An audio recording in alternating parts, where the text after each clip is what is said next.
Hello there, folks. My name's Alex White, and I'm here to talk to you today about personal financial management for business owners. So, I work at Virginia Tech. I'm in the dairy science department, but I also teach courses related to personal finance, business finance, and agricultural finance. So, I'm going to talk to you today just about the basics of how your business and your family personal finance is going to be interrelated. So if we can move to the next slide, let's get the legal stuff out of the way. Just want everyone to know an educator. I'm not licensed to provide specific financial advice, legal advice, or tax advice. I'm simply an educator. I talk to folks about the goods and the bads and the advantages and disadvantages of different plans. I'm going to ask you to please seek out qualified, licensed help from the professionals in the finance, legal, and tax field. So let's talk about how your business and your family, or why we talk about personal finance as it relates to the business. Think about this. Your family finances are going to impact your business in a lot of different ways. If you pull a lot of money out of the business for your family living expense, that's going to hurt the cash flow of the business. It's going to really limit what management can do. Another thing, your household debt is going to impact the amount you can borrow from the business. So if you have lots of student loans outstanding, or mortgage or auto loans, that's going to have a significant impact on the amount the business can borrow, because lenders look at both personal and business. Another thing that's going to happen, if you don't have a good household insurance plan, as far as health insurance, life insurance, property and casualty insurance, that can really hurt the business. It can hamstring the business very quickly if something bad should happen. Another thing, let's invest everything into the business. This can be extremely profitable, but it's also extremely risky. So we need to think about diversifying your cash flow and diversifying your investments a little bit along the way. Then retirement planning. If any of you are thinking about transferring your business to the next generation, or slowly phasing out of your business and slowly bringing someone else in, it's going to be so much easier if you have retirement assets set aside. So whether it's through the business or personal retirement, that can make a huge impact on the business transfer. And then the last thing there, nobody wants to think about it, but estate planning is a business killer. It can really hurt the business if we don't have the proper estate planning tools that my friend Jesse's probably talked to you: your power of attorney, your advanced medical directive, your wills, your trusts, and those sorts of things. So your business is going to impact your personal finance. Your personal finance is going to impact the business. So the main things we talk about when it comes to household financial management, we got to start off with the boring topic of goals. You got to think about your goals, what you want to accomplish, how we want to get to the lifestyle we want. Then we need to talk about cash management. Excuse me, as my phone starts ringing. How do you manage your cash? Do you have a household budget? Do you know where your money's actually going? We talk about income taxes and debt management and credit management, your credit score, your credit history, and how that can have an impact on both your business and your finance. Insurances. You have life insurance, health insurance, property and casualty insurance, liability insurance, long-term care insurance. These are all tools that are available to help protect you and your family and your business from financial catastrophes. Then we have retirement planning. Where do you have your money set aside into something like IRAs, or a simple or a SEP retirement plan for the business? So this can help you set you up for your retirement years as you phase out of the family business. And then we have estate planning. So all of these things are included in a financial plan for the household. So let's move on to the next slide and talk about goals. So your goals, I can't remember where this came from, but somebody told me, if you don't know where you're going, any road will get you there. And that's what you go through life without goals. So if you clearly define your goals, now we can figure out what is the best way to get to where you want to be. So we need to clearly define your goals. Personally, what do you want to accomplish as a person? We need to clearly define your family goals and your business goals. And these are all going to be separate, but they should be interrelated. Also, when you're setting goals, it's not just financial goals. You need to set your physical health goals, your spiritual or mental goals as well. How are you going to spend your downtime? How are you going to stay in good health conditions there? We need to set goals. If you're anything like me, if you don't have that goal, if you don't put it on your calendar, it's not going to happen. So we need to be very clear about setting your goals up. All right, the next slide is going to show you a little bit about um, some tips for your goals. And you've always heard the acronym SMART goals. Well, I kind of narrow this one down. Um, let's make sure your goals for each of those areas are specific, they are measurable, and they have a time frame associated with them. So when you want to retire, I would like to retire at age 65 with $1 million in my retirement account. That would be a specific, measurable goal with a time frame. Next thing, don't keep your goals to yourself. It's a family business, it's a family operation.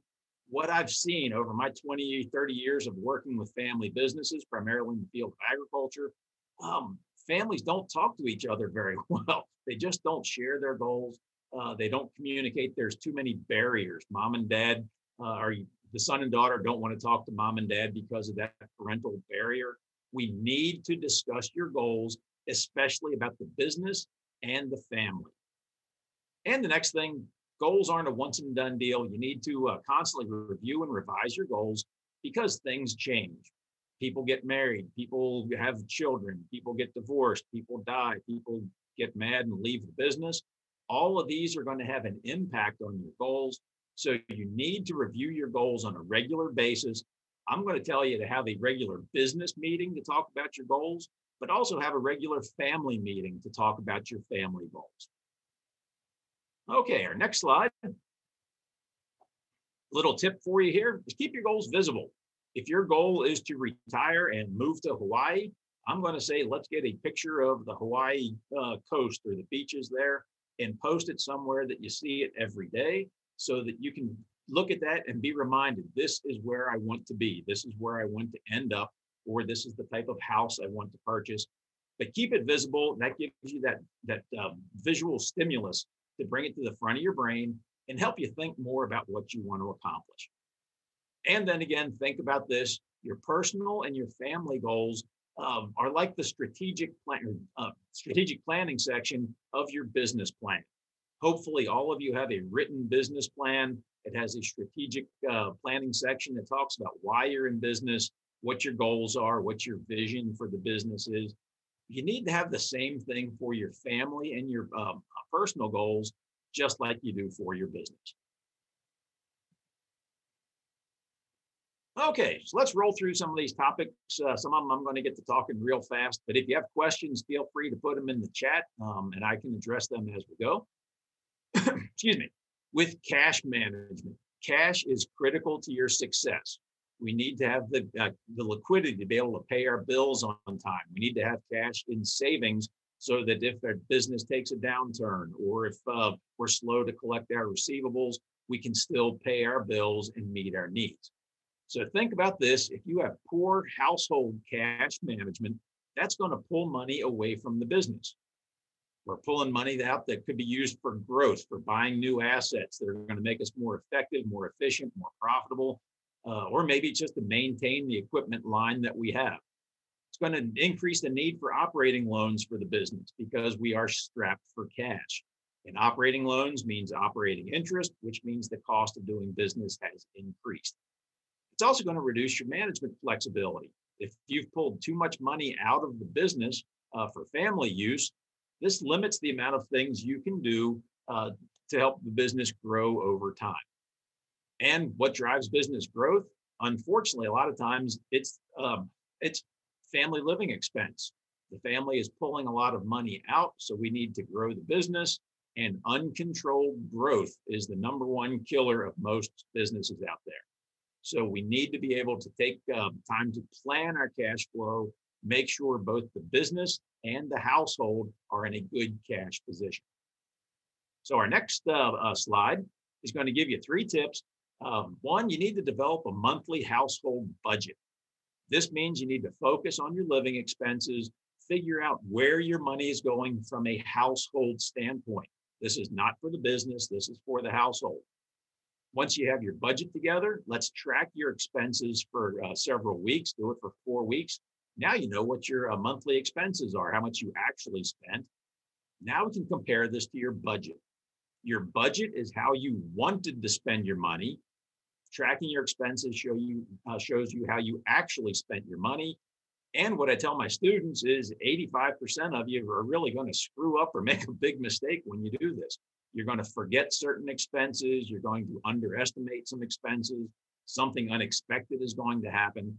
But by tracking your expenses, this helps you see where your cash is going. It brings it to the front of your brain, and it makes you more conscious of your spending habits. And as a tip for cash management, try to keep about 1 to 2 months of expenses of your living expenses in your household personal checking accounts, and then shoot to have 3 to 6 months worth of living expenses in your savings account. So this is getting you up there somewhere around 6 to 8, 6 to 9 months worth of expenses in your checking and savings. If you had been doing this all along, and then a little global pandemic comes along, this means that you could meet 6 to 8, 6 to 9 months worth of normal household expenses before we have to look into other sources of cash or personal loans or pulling more money out of the business. So the next slide should have a copy of a budget. And this is a household budget that I put together just to help people think about what they're spending. So the top section has your gross income. This is all the money coming into the household throughout the month from all sources. I think it says farm on there. That's farm and should be farm and business. The next section, you got to pay taxes. Got to pay the Uncle Sam and whoever your governor is. You got to pay the state and federal taxes, plus your self-employment taxes or FICA. So we need to be able to cover those expenses. Next thing, the section in there, if I hit the, there we go, move one forward, you'll see that we've highlighted the, please go back. You'll see that we've highlighted the planned savings and investments section. This is the pay yourself first principle, where as soon as you get your paycheck, as soon as you get the income, the household income, let's set aside money for our future goals, whether it's for retirement or down payment on a house or just building your savings account, doesn't matter. Let's put her in here. What most families do, they say, you know what? I'm going to save whatever money is left at the end of the month. Well, it's like the old country song. There's too much month at the end of the money. So if you pay yourself first, now you've set the money into the account. And when you look at your checking account, you're going to see less money in your checking account. And when you see less money in your checking account, you spend less money. So that's called the income or the wealth effect in economics. So now you've set money aside and you're using your remaining funds a little bit more wisely. The next section on the budget shows your expenses. So if you could go back, please, there we go. On the expense section, just list your expenses. My budget has it set up so we have all of our debt payments at the top. So this is your mortgage payments, your property taxes and insurance, homeowners insurance, auto loans, student loans, credit card debt that's built up. And then you get into your living expenses for food, for utilities, for other insurances and so on. Then down at the bottom, you'll see another, I think it's line F is highlighted. This is where I throw in a ripple effect. You all folks work with water. Think about having a nice still pond out there and you throw a big rock in it. You get this big explosion, but then you see the ripples start to go out. Well, this happens with your household expenses. They start to ripple out. You buy one thing and then you need to buy something else and then you need to fix something else. So I try and build in a 10 to 20% fudge factor on my budget so that I have enough cash to meet my living needs during the month. And then the final line there just shows how much cash is left over.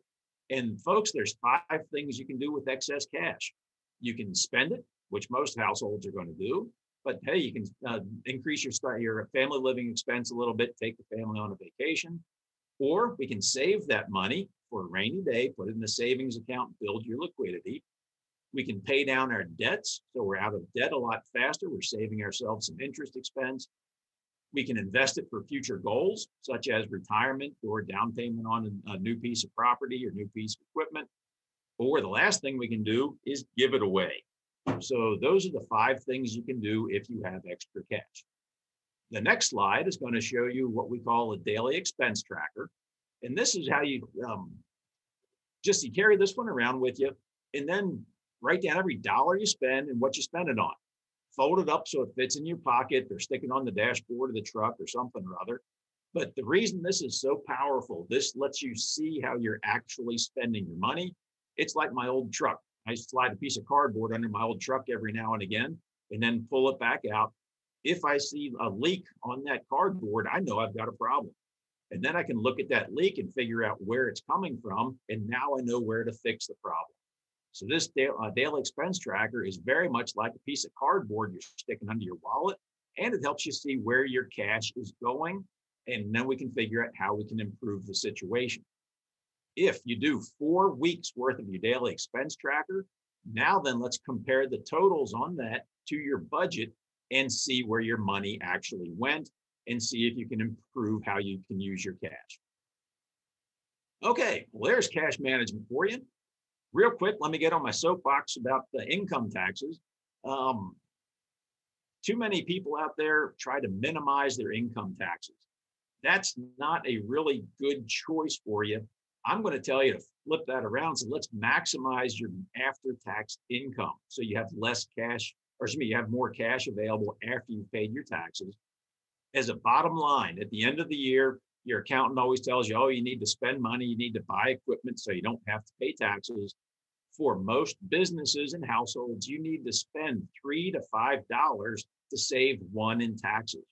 Okay, as an example, I'll be the machinery dealer. You give me a $5 bill, you just saved yourself $1 in taxes. Well, what happened? You are now $4 worse off, and you have a piece of equipment that you may or may not need for your business. Your liquidity is worse because you have less cash. You've had to dig into your savings for that down payment or for that purchase. Your repayment ability might be hurt if we had to borrow money to make this purchase, and your equity might be hurt as well. This one tax move might have really hamstrung your business.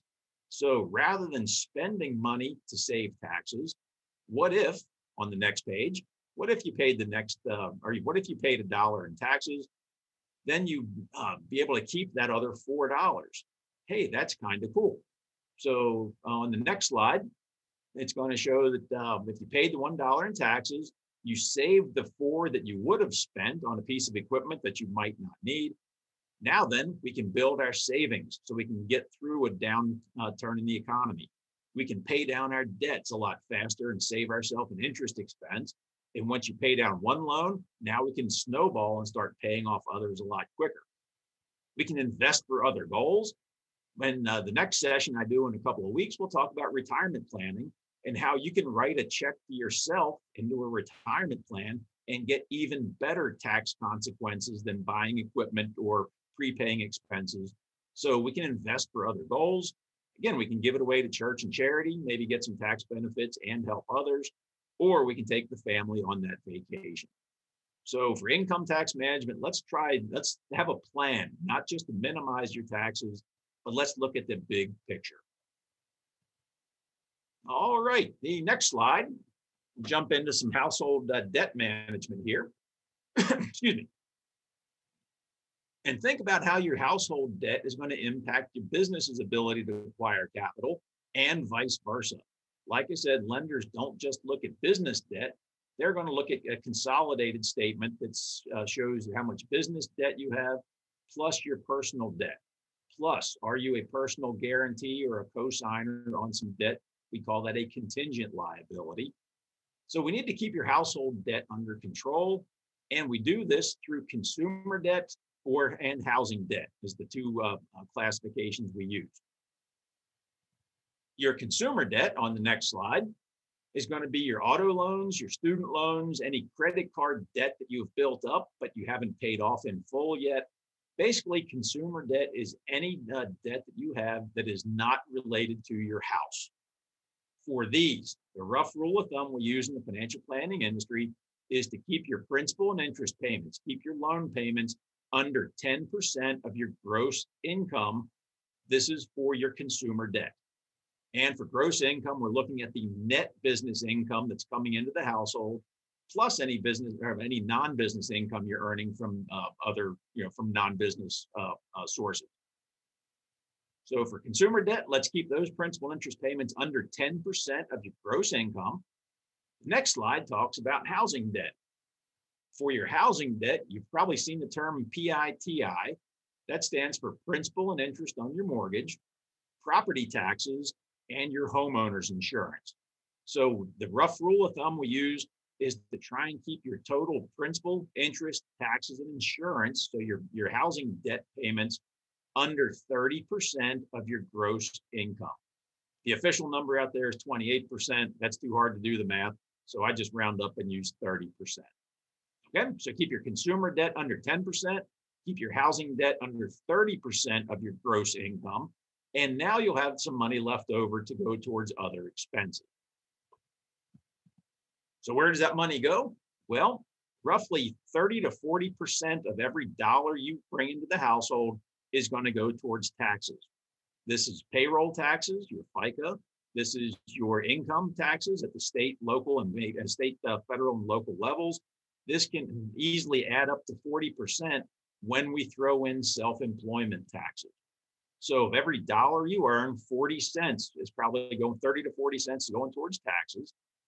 On the right-hand side, let's try and keep your housing debt under 30% and your consumer debt under 10% of that gross income. That leaves us with 20% to go towards our savings and investments and our consumer spending. So by looking at that pie chart, you should be able to see, if I can minimize that housing debt and that consumer debt, that's going to free up more cash for me to invest for future goals or to spend on the family. And again, we can do some tax management moves there, but we need to think about how we're doing that, have a plan. So as some general tips for debt management, have respect for it. Debt is a tool. We need to use it wisely. We need to look at the rate of return we can earn. We need to look at those interest rates we're going to be paying on it. So when you're looking at getting a new loan for something or other, my rough rule of thumb for folks is, when in doubt, go with a longer term. If you have a choice between a 3 or a 5-year auto loan, I'm going to tell you, go for the 5-year loan. If the interest rates are comparable, the 5-year loan is going to give you a lower payment, which is easier to make in the bad times. And in the good times, we can add an extra payment on top of that. Next thing, it's going to free up some cash for us to do some other things in the household. So there's a smaller payment that we have to make. So longer time frame is going to reduce the pressure on our cash flow. The downside of this, however, is with a longer time frame, you will pay more in interest over the life of the loan. But that's why I like to make extra payments, make prepayments during the good times to reduce that interest expense. Another thing we need to think about is split lines of credit with your business. If you have 5, 6, 7 different sources of credit, lenders don't like to see that. It sort of looks like you're trying to get money from all different sources rather than consolidating with a couple. But it does give you options. It does give you an option if one of those lenders won't work with you. You have another source of income for the business and for the household. Next business management tip, don't overextend yourself. Let's keep those debt payments, your principal and interest payments, plus your homeowner's insurance and property taxes. Let's keep all of that under 40% of your gross income. This is for household debt. This does not include your business debt payments. Okay? So try not to overextend yourself. Let's keep all of your debt payments, this is consumer and household, under 40% of your gross income. Okay, the next slide is going to talk about credit management. So we need to talk about credit scores and credit histories here. Any lender is going to check your credit history and your credit score when you make a loan application. So we need to make sure that these things are clean and they're in a good shape. So we need to check the credit history on a regular basis and know this will not impact your credit score. You can check your own credit history as many times as you want. It will not hurt your credit score. But if you give others the right to check it, that is going to make a difference on your credit score. There are 3 different credit bureaus out there, and not all creditors or not all lenders report to all 3. So you need to check it from all 3. This would be Experian, Equifax, and TransUnion. And you can go to their websites individually or go through annualcreditreport.com. That site gives you access to all 3 of those credit bureaus. So all 3 of your reports from these might be different. This is why you need to check them. So I've had students in the past, and actually households, tell me that their credit score was 200 points different between credit bureaus. That's because they didn't have the same creditors reporting to all 3 of the credit bureaus. Okay. Another way to check your credit history is go to creditkarma.com. This is a free website. You can set up your account. You can actually, it has lots of financial calculators, but you can check your credit history from TransUnion and Experian, from Equifax for free, and it updates pretty much on a 2-week basis at no cost. So creditkarma.com is a free site to do this. Now then, when it comes to credit management, we need to clean up your credit history. So your credit history, this is sort of like in high school or in elementary school, they talked about your permanent record. Well, this is your permanent financial record. According to CNN, 75% of nearly 75% of credit histories have errors on them, and 25% have what they call potentially damaging errors. When I bought my first pickup truck, I went in, they checked my credit, and they said, Mr. White, we can make you the loan, but because of your credit history, we have to charge you a higher interest rate. And I asked, well, is this because it's my first loan that I've ever gotten? They said, well, that's part of it. But the other reason, when you and your wife had your baby, you didn't pay $3,000 worth of medical bills. Problem with that, not married, no children. They had somebody else's bad history lumped onto my credit history. So what you need to do is check your credit history 3 to 6 months before you apply for new credit to make sure that everything is clean and correct. If you find a mistake, you can usually claim these up online through annualcreditreport.com, going through the initial individual credit bureau site. They have an investigate button. If you do that, that's probably going to help clean you up. But again, 3 to 6 months before you're applying for a new credit, let's go ahead and check your credit history to make sure it is correct. Want to help your credit history and your credit score? The best thing you do is pay all your bills on time. When you are more than 30, 60, or 90 days late on any bill, doesn't matter if it's a loan or an electric bill or a phone bill or a unpaid parking ticket. If it's more than 30 days late and it's reported to the credit bureau, this is going to stay on your credit history for the next 7 years, and it's going to have a significant impact on your credit score. I can tell you from personal history on this one.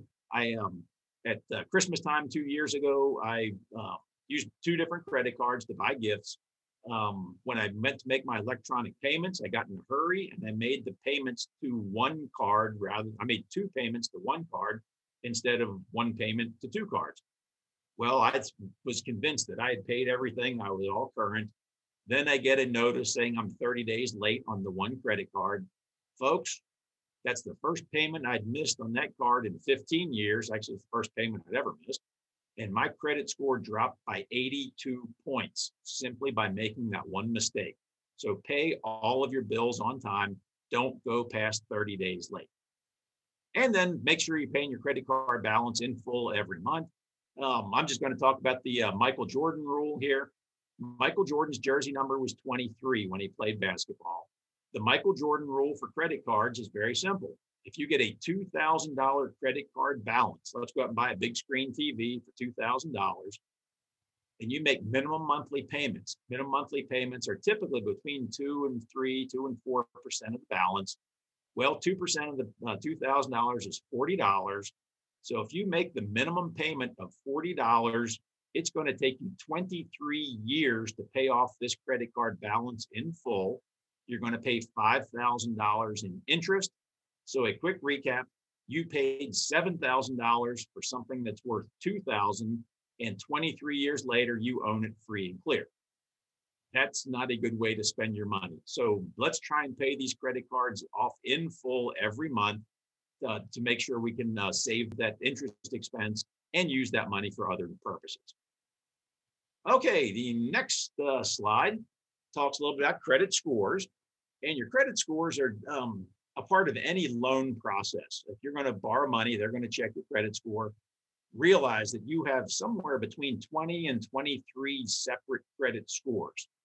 Your bankers are probably going to use either the FICO score or the Beacon score, but there's other scores out there, the Vantage scores, the Plus scores, and so on. Some are just for insurance, some are just for lenders, some are for consumers, but most of them are going to be at a range of 300 to 850 points, where higher is safer, higher is better.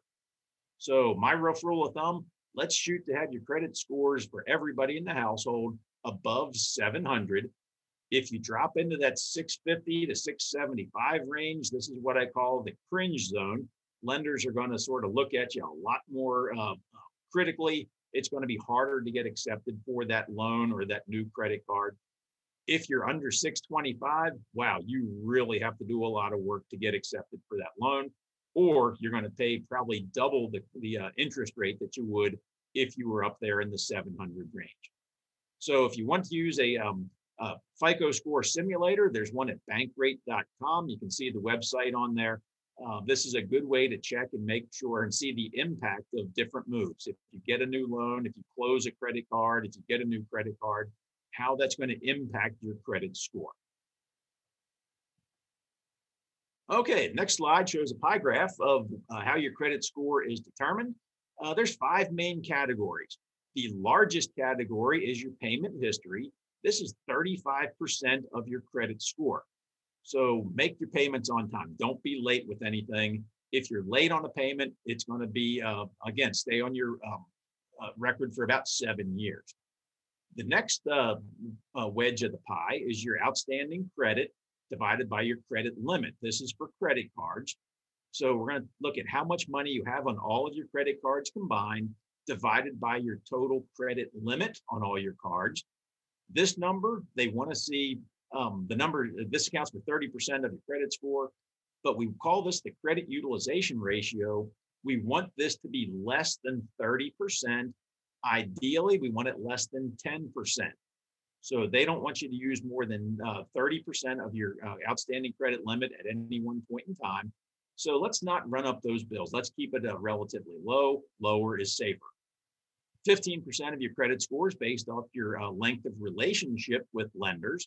So this is why I tell students, get a credit card now and hold on to it for the rest of your life. Now you've got 30, 40, 50 years of credit relationship. That can do nothing but improve your credit score over time. 10% of your score is based off the number of types of credit that you have. This is the credit scoring system wants you to see you have a credit card or 2 or 3. They want you to see you have an auto loan, a home equity line, different types of credit. If you have a term loan, that's going to help improve your credit score. When you pay your mortgage off, that's actually going to hurt your credit score if that was your only term loan. So we need to look at that one. Again, it's only 10%, but this can make a significant impact on your credit score.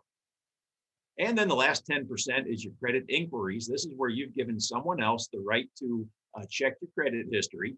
And this would be for credit cards, for auto loans, for any new business or personal loans. The more you do that, the lower your credit score will be. So let's shop wisely for your credit. Well, there's a whole bunch about credit histories and credit scores. Let's jump into insurance planning. With insurance, remember, insurance is a tool. People get all hung up in, oh, I've got to have this type or that type. Folks, you need the right tool for the right job. You know that as well as I do. Insurance is the same thing. We need to have the right type of policy to accomplish whatever your goal happens to be. And from a household standpoint, we use insurances to protect our family and therefore the business from any financial catastrophes. This would be from the death of one of the main family members or business owners, from disability, from health insurance, health problems, fire, theft, those types of things. And insurance can be a tremendous tool for you in transition planning, helping bring that next generation into the farm, into the business. Insurance can be a wonderful tool when used properly. So make sure you're working with a qualified, competent insurance professional to reach your insurance goals. Real quickly on health insurance, the next slide. Health expenses are the number one or number two. It sort of toggles back and forth each year. They're one of the biggest reasons for personal bankruptcy in the United States. Unpaid medical bills commonly show up on your credit reports. So my rule is never go without health insurance. I guarantee that 1 month or 2 months that you let your insurance policy lapse, that's when your appendix is going to say, you know what, I'm done with you, and it's going to explode. So never go without health insurance. And this is a good reason for somebody in the family to be working away from the business to maybe get that health insurance coverage for the entire family. Another thing, think about getting some disability insurance. This is basically it pays the bills when you can't work. So what this can do is if you are no longer to go out and operate your business because of disability, this will pay you up to roughly 65% of your normal household income. So this means you can meet your living needs, or we can use that money to pay someone else to run the business until we get fully recovered. So disability insurance is a good tool. However, it can be expensive. I'm going to say look into it as a possibility. With life insurance, again, it's a very powerful tool for you. What we need to think about is what are your reasons for needing life insurance? What are your goals? The main reasons most families have for using life insurance: one, let's pay for the final expenses. This is the cost of the burial, cost of the funeral, cost of all the death certificates and cleaning up the estate. I tell folks, let's plan on $20,000 to $25,000 for that. With my mom and dad, when they died, with each of them, we were around $18,000 to $20,000 when all the expenses came in. So plan on that amount. If it's not that much, well, that gives your heirs a little bit more money just to have a bigger party and celebrate your life. Another thing you want to use life insurance for is providing living income for your survivors, because there's going to be a transition period at a death. There's going to be a mourning period. There might be a retraining period or getting back into the workforce. So if you can provide maybe 2 to 3 years of living expenses for your loved ones, this makes that transition easier for them. We can also use life insurance to pay off your debts at your death. This means the survivors or the ones who are taking over the business aren't saddled with all those debt payments. They can start with a clean slate. We can use life insurance to fund special programs or special goals, such as college education for your kids, or if we want to set up a scholarship with the local high school or local college. We can use this, like say, to transfer business ownership. We can say that Jesse Richardson and I are in the business together as partners. Well, I would get a life insurance policy on him, and he would get one on me. If I were to die, he would get the proceeds of the life insurance policy, and he can use that to buy my share of the business from my heirs, so that now he's 100% owner of the business. So we can use it for business transfer like that, replacing key personnel. And guess what? Tax benefits, if you like saving taxes, we can use life insurance policies to save ourselves a little bit of tax. So the next slide just gives you some examples about businesses where somebody dies without insurance. The first one's very common. Dad owns everything. Dad runs the business. All the finances and assets are in his name. Well, he dies with no life insurance because he couldn't afford it in his mind. Well, the family's saddled with $20,000 of final expenses, maybe elder care or hospice care in the last months of his life ate up most of the savings of the family, all the business debts in Dad's name.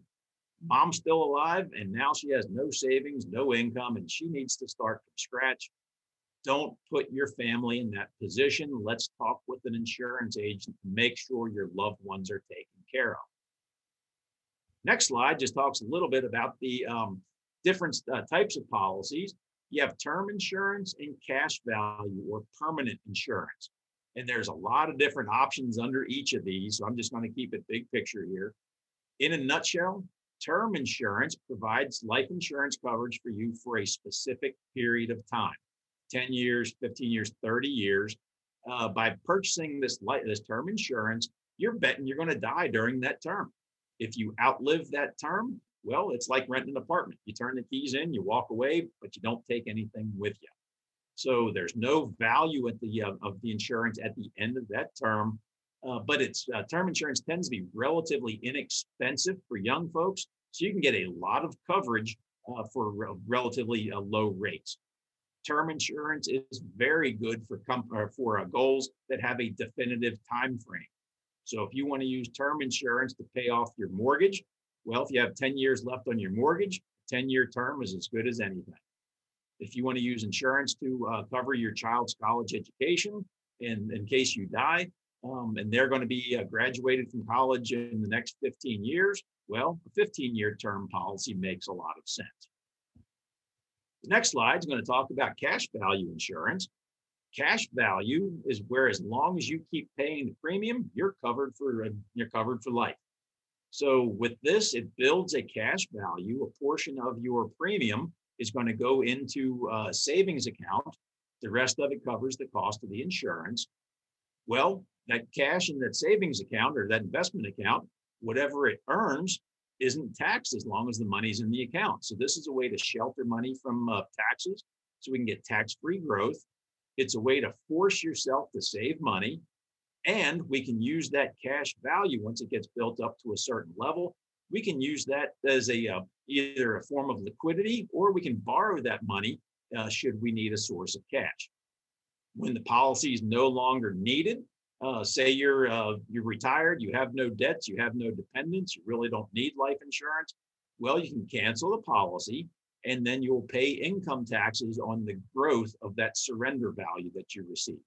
So it's another source of cash for you over time.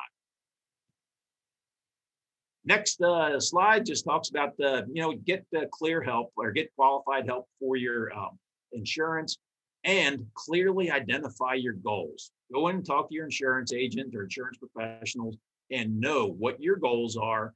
If you know that, it's very simple to figure out what is the appropriate type of insurance for your goal.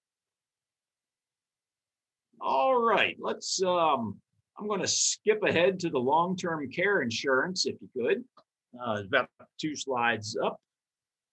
There we go. This is something that I think is important for you to consider. Long-term care insurance covers the expenses of nursing home care or old age care, you might hear it called. What I've been told is that in a lot of areas, to put an elderly person into an assisted living facility, it's costing $70,000 to $90,000 per year. Think about this. How long can your family or your business pay $70,000 to $90,000 per year to help keep someone taken care of? Well, most businesses and most families can't do that for very long. So long-term care insurance is a policy that we can use to help protect the family's net worth while making sure the elderly are taken care of the way you want them to be taken care of. This also takes out the emotional strain of having someone in the family trying to provide that elder care, because that just leads to problems down the road. So long-term care policies are very important. I would very strongly recommend them. We'll talk about them a little bit more in the next session that I do. All right, let's get down to the short rows here. I'm not going to talk about retirement planning today. We're going to devote the rest of the next session to retirement planning and its tax benefits, what type of plans are out there, and so on. But let's finish up here today, excuse me, and talk about something that we don't like to talk about. And this is the impact of others' financial condition. Okay, so we move forward 1 slide, I believe. Let's think about how some other family members might be impacting your financial life or your financial health for yourself and for your business. What if one member of your family has way too much debt? I just talked with a student today who's got just an incredible amount of student loan debt. That's going to have a significant impact on their life from a cash flow standpoint. The debt payment that they're going to have to make is going to mean they can't buy a house anytime soon. They can't buy a car. So when somebody in the family or somebody in the business or the household has too much debt, this puts a ton of cash flow pressure on them. And as a family member, do you feel obligated to help them? Well, this is where you need to have some very serious conversations. What about this one? The unexpected death or disability of someone who doesn't have insurance. This can be a financial catastrophe for a lot of families. Now the survivors have lost that income. They don't have any other source of income at the moment. They're saddled with death payments. This can severely hurt a family and a business. So we need to think about the others in your immediate family, including your business partners.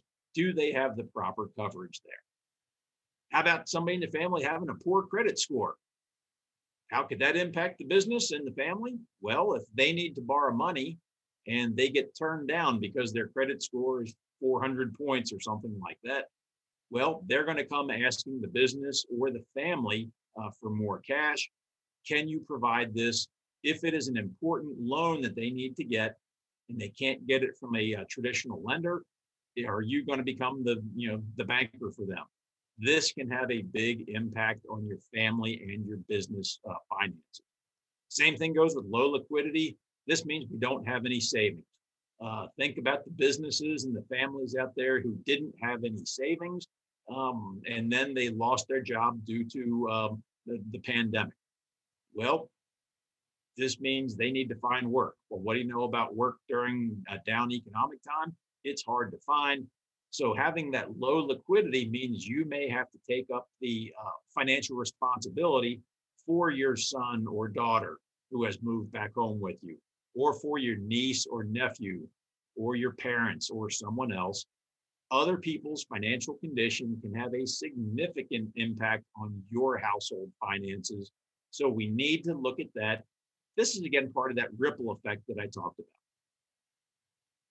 Okay, so I just gave you about 5 hours worth of information in about 40 some minutes. So to give you a couple of takeaways here, something to think about. One, you need to clearly set your goals for each of these areas I discussed: for retirement planning, for debt management, for income tax management, for estate planning. Clearly set your goals, think through what you want to happen, and then talk with your spouse, talk with your children, talk with your parents, talk with your business partners. Make sure that we address these issues. We call these the soft issues. Jesse's probably told you in the transition planning phase, people are most concerned about how they can minimize income taxes and estate taxes. That's easy. Any lawyer and any accountant will tell you that is simple. The hard part is figuring out what your goals are to make it happen. So we need to talk about your goals. You need to build a household budget. Take me seriously on that one. This is the keystone of your financial planning life. Your household budget shows where your cash is going, how you want to use your money. It helps you figure out how much cash is available for investments, for savings, for debt payments, and so on. Folks, if you do nothing else, build a household budget to help control the spending so that we can have a better impact on the business. Keep that household debt under control. Remember, we want to keep your consumer loan debt payments under 10% of your gross income. Your housing debt, your PITI, we want that to be under 30% of your gross income for a maximum of 40%. So if more than 40% of your gross household income is going towards debt payments, you're going to be really tight for cash. So let's try and have the good household debt management. Next thing, let's maximize what's left after taxes. And rather than trying to minimize taxes, remember, you have to spend $3 to $5 to save one. Well, what if we made that investment into a retirement account? We're going to save ourselves more taxes, and we're going to have that money in our name rather than giving it to someone else. So let's not just try and minimize taxes. Think about how you can have more money left over after you've paid your taxes. Go ahead and check your credit history and check it regularly. Check it at least once a quarter. I would say do it monthly through something like a creditkarma.com. A lot of your banks and your credit cards might be providing you with credit histories and credit scores as a service these days as well. But let's check it and then check it 3 to 6 months before you go out to get more, to apply for more loans or insurance products and so on. When it comes to insurance, you need to think about what financial catastrophes can hit your family and your business. So let's use the proper insurance products to meet your insurance goals. Next thing, let's sit down and have family meetings. Let's talk. Let's have a monthly business meeting for the family and talk about the finances and the goals and where we're going to take a vacation to make sure that everyone's on the same page. Just like you should be having a monthly business meeting and keeping minutes, by the way, Jesse should have told you that one. But let's have that monthly meeting and let's just talk about your household finances. And it's not a big secret. It shouldn't be a secret. We need to share this information with everyone. Well, folks, I think I have run out of stuff to talk about. Gave you a lot of information there, a lot of things to think about. I would say let's start easy. Let's take some time and think about your goals, and let's do a budget, then track your expenses, and then over the next few months, start talking to an insurance professional. Let's start talking to a lawyer about your estate plan. Let's talk to a financial planner about your retirement or your other investments. But let's take slow baby steps here to improve your financial household or your household financial measures. This can have a huge impact on your business. With that, I'm open to questions or good stories about Jesse or whatever else you want to talk about. So I thank you for your participation. And if anybody has any questions, please let me know. Here we go. I got one. It says, I'm 58 years old. Is it too late for me to start my financial planning? The answer is no, it is not. If you haven't started now, I'd say let's make this a priority and start the planning as soon as possible. Like I said, sit down and think about your goals. Put together a good household budget and track your expenses. Then you might be thinking about talking with a financial counselor or a financial planner. When I got my mom and dad to go see a financial planner, dad was all concerned. Oh, this costs a lot of money. Well, the way the finances worked out, the financial planner charged them $3,000 for their services throughout the year. And the financial planner increased their earnings by $18,000. So when I showed him, Dad, you're $15,000 better off by doing this, and you're in much better, much safer condition. Guess what? He was the happiest man on the face of the earth. So think about this. It is not too late. Now is as good a time as any. Don't procrastinate. Another question here. How much does long-term insurance run per month? That's a highly variable number. For long-term care insurance, there's several different aspects to a policy. When do you want the insurance to kick in? What daily benefit do you want? How long do you want the policy to last, and so on? I'm going to say if you get a policy, an average policy somewhere in your mid 30s or mid 40s, it's probably going to start out around $100 a month and work its way up depending on your medical condition, on your the options you have. But again, this is an investment to protect your family, protect your loved ones, and protect the net worth of the family. But there's a lot of different options with long-term care insurance. My rough rule of thumb on that one, probably the sweet spot for investing in it is somewhere between your mid 40s and your mid 50s. If you get it before your mid 40s, you'll be paying an awful lot of premiums over your life that you may not need to pay. If you wait until your 60s or 70s, it's probably going to be too darn expensive for you. So somewhere in that early 40s to mid 50s would be the best time to talk with someone about long-term care insurance. Are there any other questions? Hey, I love getting questions. This is great.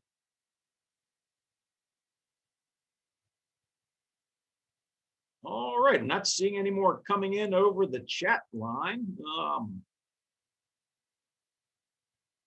I think I've taken care of all the ones that I've gotten.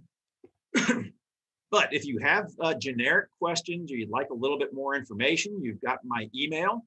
It's just docwhite@vt.edu.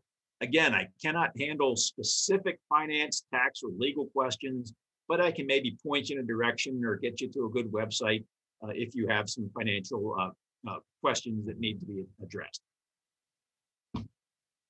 With that, I believe I'm ready to sign off.